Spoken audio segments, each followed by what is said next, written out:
శుక్లాంబరధరం విష్ణుం శశివర్ణం చతుర్భుజం ప్రసన్నవదనం ధ్యాయేత్ సర్వవిజ్ఞం ఉపశాంతయే. ఓం శ్రీ గురుభ్యో నమః.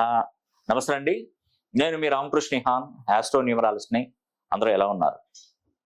నేను చెప్తున్నటువంటి రాసులలో జన్మించినటువంటి వారు నేటి నుండి రాజ్యాధికారంతో పాటు ధనాన్ని చేజిక్కించుకోబోతున్నారు. అంటే ఒక విధంగా చెప్పాలంటే నేను చెప్తున్నటువంటి 4 రాసులకు ఎందుకు ఈ 4 రాసులకి అదృష్ట యోగం పడుతుంది, దానికి నేను వివరణ ఇస్తాను. మనిషి అన్నప్పుడు కష్టాలు ఉంటాయి, నష్టాలు ఉంటాయి, బాధలు ఉంటాయి, కన్నీళ్ళు ఉంటాయి, ఎన్ని ఉంటాయండి, అన్నీ ఉంటాయి. దీనికే ప్రతి విషయానికి మనం చెల్లించిపోకూడదు, భయపడకూడదు, బాధపడకూడదు. నష్టం జరుగుతుంది, అంతే, పర్ఫెక్ట్గా జరుగుతుంది, జరుగుతుంది. అధైర్యం కోల్పోవద్దు అసలు. ఒక అతను నా దగ్గరికి, ఒక అతను నాగేశ్వరరావు, ఒక నా దగ్గర, ఊరు పేరు నేను చెప్పాను కానీ నాగేశ్వరరావు, వాళ్ళ భార్య పేరు రమాదేవి. వాళ్ళ 4 పిల్లలు నా దగ్గర కరెక్షన్ తీసుకున్నారు. మరి ఏంటంటే ఇది ఫర్టిలైజర్ షాప్ను స్టార్ట్ చేశారు. 4 ఏళ్ల క్రితం ఫర్టిలైజర్ షాప్ స్టార్ట్ చేసి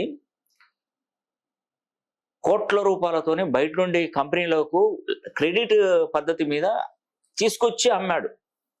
వాళ్ళు టర్న్ ఓవర్ బాగా చేస్తున్నాడు, బాగానే చేస్తున్నట్టు రొటేషన్. ఫస్ట్ ఏం చేస్తారంటే ఎవరైనా కూడా ఫస్ట్లో షాప్ బాగా రన్ అవుతుంది, పికప్ అవుతుంది, కొత్త వాళ్ళు కదా, ఆ కొత్త వాళ్ళకు షాప్ రన్ అవుతుంది. ఎందుకు రైతులు వీళ్ళు ఎందుకు వస్తారంటే ఆల్రెడీ వాళ్ళు ఆ ఫర్టిలైజర్స్ అవన్నీ తీసుకున్న వాళ్ళు ఏంటంటే క్రెడిట్ మీద తీసుకున్నారు. ఈ పంట పండక వాళ్ళకి కట్టలేని పరిస్థితి. ఇక్కడ చిన్నగా లాజిక్ ఒకటి మీరు ఆలోచించారా? రైతులు ఏంటంటే ఎవరిని మోసం చేసే తత్వం, గుణం వాళ్ళకు ఉండదు. వాళ్ళకి ఏంటంటే పంటలో నష్టం రావడం వల్ల ఏంటంటే అన్ని అప్పుల పాలైపోయి, ఇటు ఫర్టిలైజర్స్ వాళ్ళకి కట్టాలి, ఇటు బయట రెంట్ అదే బాకీ తెచ్చిన కాడ అక్కడ కట్టాలి, ఇటు వీళ్ళు బ్రతకాలి. ఇవన్నీ చేయడం వల్ల ఏంటంటే వాళ్ళు చాలా ఇబ్బందులు పడి ఇక్కడ ఏంటంటే అన్ని పెండింగ్లో పడుతుంటాయి డబ్బులన్నీ. అందుకే కొత్తగా ఫర్టిలైజర్ షాప్ పెట్టగానే ఏమవుతుందంటే రైతులు ఏం చేస్తారంటే కొత్త వాళ్ళని ఎంచుకోవడం వల్ల ఏంటంటే ఇతనికి రుణం తీసుకోగలుగుతారు ఇతని దగ్గర. పాత వాళ్ళని మళ్ళీ అడుగుంటే అవి కడితేనే మళ్ళీ నీకు రుణాన్ని, మళ్ళీ నీకు పురుగు మందులను ఇవ్వాలంటే ఇస్తారు.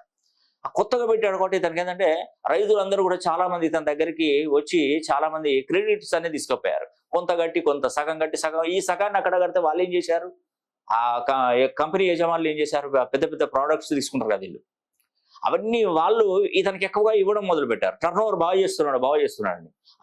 అలా ఇలా కలిపి ఒక 4-5 కోట్ల దానికై తను రుణాలలో పడిపోయాడు. ఇటు వీళ్ళ దగ్గర నుండి రావట్లేదు, వీళ్ళకు పంటలు సరిగా పండట్లేదు. ఒక కాడ అందుకే రైతు అనేటువంటి వాడు దేశానికి వెన్నుముక. వాస్తవానికి అతను బాగుంటేనే మనం బాగుంటామండి. అతను బాగలేదు అనుకోండి, మనం బాగుంటాం. ఇప్పుడు పరిస్థితి కూడా అంతే వచ్చింది. ఇప్పుడు అతను బాగుపడ్డ, అతను 4 పైసలు సంపాదించి పంట మంచిగా దిగుబడి పెరిగి మంచి లాభాలు వస్తేనే అప్పు కట్టగలుగుతాడు. అతను బాగుంటాడు, వాళ్ళ కంపెనీలు బాగుంటాయి, అన్ని విధాలుగా బాగుంటాడు. కానీ అతనే మంచిగా లేడు. చేతులు ఎత్తేసాడు రైతులు. ఇతను తీసుకున్న కాడ చేతులు ఎత్తేసారు అందరు రైతులు. ఇతను ఏం చేశాడు, ఆ బరువు ఇతను మోసాడు. ఏం చేశాడంటే నేను ఇదే షాప్లో నేను పురుగుల మందు వేసుకొని మేము మా కుటుంబం మొత్తం చనిపోతాం, 4-5 కోట్లు ఎక్కడి నుండి తీసుకురమ్మంటారు, నేను చనిపోతామని చెప్పాడు. నేను అతన్ని ఒకటే చెప్పాను, నీ అంత మూర్ఖత్వం ఎవరికి ఉండదు, నువ్వు చేసిన తప్పుకు 3 బలి తీసుకుంటావా నువ్వు?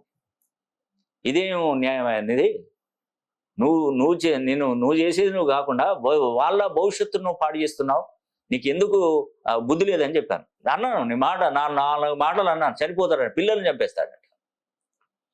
నాకు ఒక ఛాన్స్ ఇవ్వు, 2 సంవత్సరాలు లేదంటే 2.5 సంవత్సరాల లోపు నీ అప్పు మొత్తం 4 కోట్లు కాస్త కంప్లీట్ చేస్తానని చెప్పాను.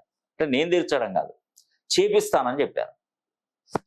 ఆ భరోసా, ఒకవేళ కనుక నేను 2 సంవత్సరాలు కనుక నువ్వు ఈ అప్పు తీర్చకపోతే అప్పుడు నువ్వు చేసేది చేసుకో, నీ అడ్రస్ నాకు ఇవ్వు, నువ్వు చేసేది నువ్వు చేసుకో అని చెప్పేసి అతనికి నేను మొత్తం జాతకాన్ని కూడా, నా దగ్గర అతి పురాతనమైనటువంటి తాళపత్ర నిధులు ఉంటాయి. అసలు ఏంటి, నాకు కష్టం ఏంటి, నష్టం ఏంటి, ప్రాబ్లం ఏంటి మొత్తం ఎవ్రీథింగ్ మొత్తం కూడా పరిశీలన చేసి ఫైనల్గా తనకి చిన్న పరిహారాలు చెప్పాను, చిన్న రెమెడీస్. పెద్దగా ఇప్పుడు అతనే బరువును మోస్తున్నాడు, ఇంకా నేను వచ్చి అతని మీద బరువుగా ఉండాలా? నేను ఇచ్చే లక్షల రూపాయలు, 1000 రూపాయలు ఫీజులు తీసుకొని ఇంకా బరువుగా కావాలి, అవసరం లేదు. నేను ఒకటే చెప్పాను, నీ దగ్గర 1 పైసా తీసుకోను, నీకేం కావాలో నేనే అందిస్తా. నీకు ఏదైనా రెమెడీ కావాలనుకో అది నేను ఫ్రీగానే చేసిస్తా. నీకు ఏ రెమెడీ అంటే ఆ రెమెడీ నేను ఫ్రీ ఇస్తా. కానీ ధర్మం తప్పద్దు, న్యాయం తప్పద్దు. నువ్వు తీర్చిన తర్వాత నీకు ఎంత ఇవ్వాలనుకుంటే అంత తీర్చేసేయని చెప్పాను. ధర్మం ఎప్పుడైతే తప్పుతో నీ జీవితం వ్యర్థం అయిపోతుందని చెప్పాను. ఎప్పుడైనా కూడా మనిషి ఒక మాట మీద కట్టుబడి ఉండాలి. నేను అతనికి అదే చెప్పాను. ఇప్పుడు నీ దగ్గర డబ్బులు లేవు, నేనేం తీసుకున్నాను, నీ దగ్గర ఒక ఫీజు ఒకటి తీసుకున్నాను, ఓకేనా? ఆ ఒక ఫీజు తర్వాత రెమెడీస్ ఫ్రీగానే ఇస్తున్నాను. ఆ రెమెడీస్ తీసుకొని నువ్వు బాగుపడిన తర్వాత నువ్వు నాకు ఎంత ఇస్తావు, నువ్వు అంత ఇచ్చేసాయని చెప్పాను. కరెక్ట్గా 2 సంవత్సరాలలో, సంవత్సరంన్నర తర్వాత అతను మొత్తం ఉన్న అప్పులన్నీ తీర్చేశాడండి. మొత్తం తీర్చేశాడు. ఇతనే ఒక మంచి పొజిషన్కి వచ్చాడు. చనిపోతాను అన్న కాడికి వచ్చాడు అతను. నేను చనిపోతానండి, నా పిల్లలతో నేను చనిపోతానని ఆ నిర్ణయం తీసుకున్నాడు. అందుకే తొందరపాటు నిర్ణయాలు తీసుకోవద్దు, ఎప్పుడైనా గుర్తుపెట్టుకోండి. తొందరపాటు నిర్ణయాలు ఎప్పుడు తీసుకోవద్దు. మనం దాని నుంచి బయటపడే మార్గాన్ని అన్వేషించండి. ఎందుకు రాదండి? ఎక్కడో ఒక కాడ ఉంటుంది నీకు, ఆ మూలం ఉంటుంది. ఆ మూలం దొరకబట్టే మూలం ఉంటుంది కంపల్సరీ. మనిషి అంత తొందరగా నిర్ణయాలు తీసుకోకండి. మీకు ఏదైనా సమస్య ఉంటే నాకు చెప్పుకోండి, నేను తీరుస్తాను. నేను అలాంటి రోజులు మీకు వచ్చాయి, మీకు మంచి జరుగుతుంది. నేను చెప్పేది అది. ప్రతి చిన్న విషయానికి బాధపడుతూ ఉంటే మీకు ఏం జరగదు.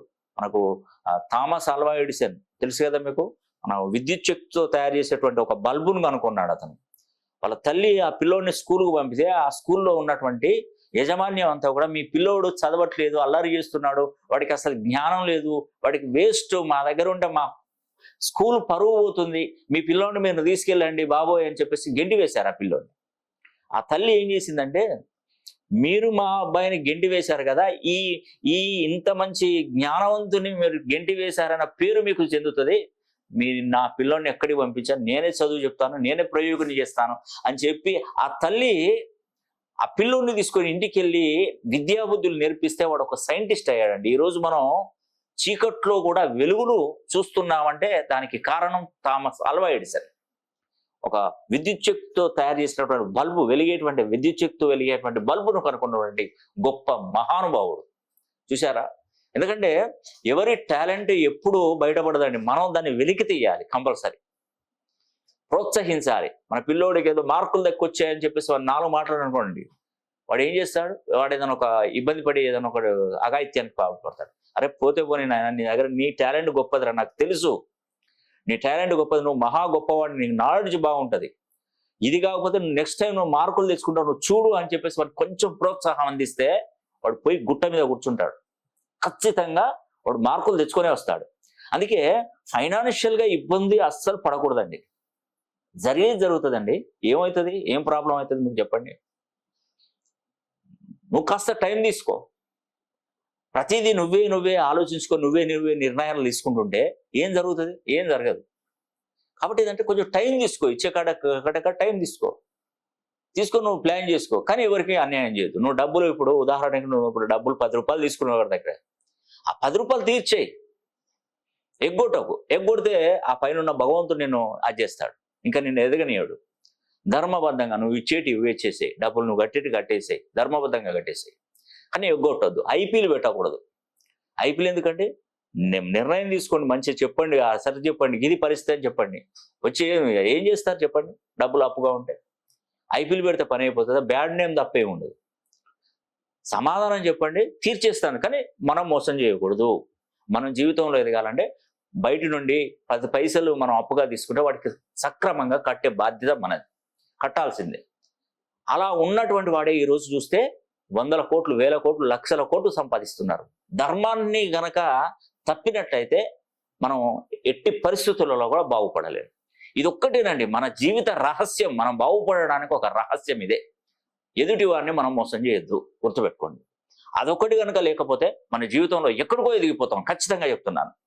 మీరు ఏదైనా అనండి, నన్ను ఏదైనా మాటలన్నా నేను పడతాను. కాబట్టి వీలైతే ఒక్కసారి మీ పేరుని మంచి సంఖ్యాబలంలోకి మీరు మార్చుకునే ప్రయత్నం చేయండి.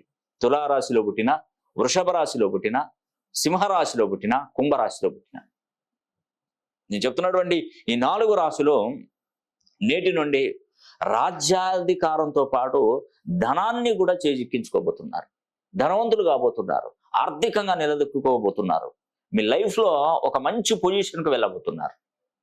ఎస్, నేను చెప్పింది నిజమే, మీరు వింటుంది నిజమే. ఒక్కసారైనా మీ పేరునే 270 degrees నుండి 360 degree కోణంలో గనక మీ పేరును సరి చేసుకునే బాధ్యత మీది. మీరు పేరును సరి చేసుకున్నారంటే ఇంకా మీకు జీవిత కాలం తిరుగులేదండి.